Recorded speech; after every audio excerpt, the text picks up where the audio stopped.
Hello, how are you doing today? I'm Danielle Burnock from DanielleBurnock.com. Love yourself from Survive to Thrive, that lady on the internet who loves you. And I'm going to ask, how are you doing? Really, how are you doing? Are you struggling? Are you feeling down?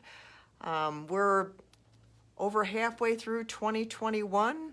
We've been dealing with the pandemic, coming out of it, and all the different mishmash that goes with that, and all the political stuff that went on, and probably still going on, and racial things going on, all kinds of things going on all over the world, and people having personal side effects from all of those in their own personal life.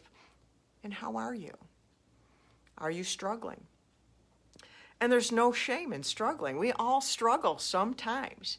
But I wanted to share something that you can do to help yourself if you're feeling down and if you are struggling to just keep it together and struggling to have a good attitude and just struggling. And I got this advice from a lady named Joyce Meyer a number of years ago, and I've even written about it because I thought it was crazy advice, to be completely honest and tell on myself. I thought she was nuts. And what she said was the best way to help yourself is to do something for someone else. I was like, well, that seems kind of nuts. But I was listening to her at the time, and I was learning a lot of other things from her. And so I'm like, well, what's it going to hurt, right? I mean, why not try it? I mean, I was struggling and I needed help. So why push against it? Why be stubborn in a negative way? Why not give it a whirl? And so I did. And I was amazed. It really did lift my spirits and empower me and put me in a different place. And so I want to encourage you today. If you're struggling in any way, I want you to look for one thing you can do for one person to lift them up, to help them, something you can do for them.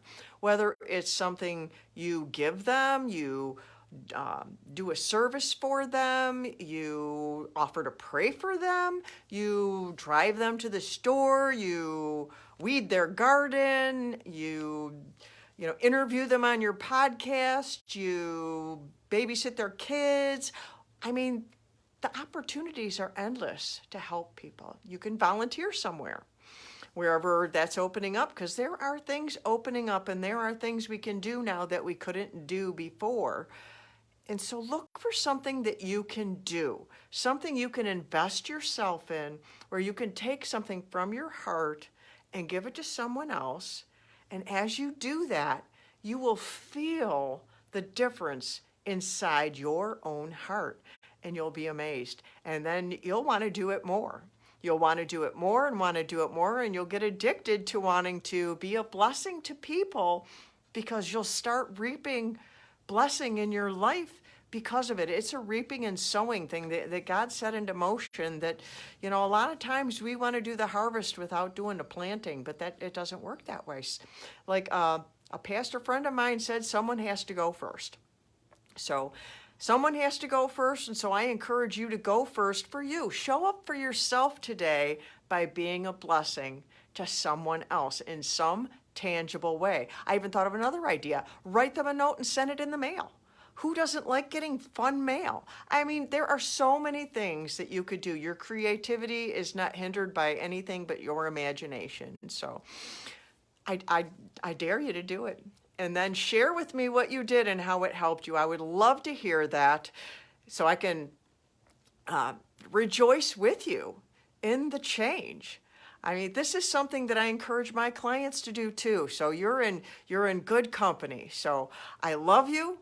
And until next time, I'm Danielle Burnock from DanielleBurnock.com. Love yourself from Survive to Thrive, that lady on the internet who loves you. Bye-bye.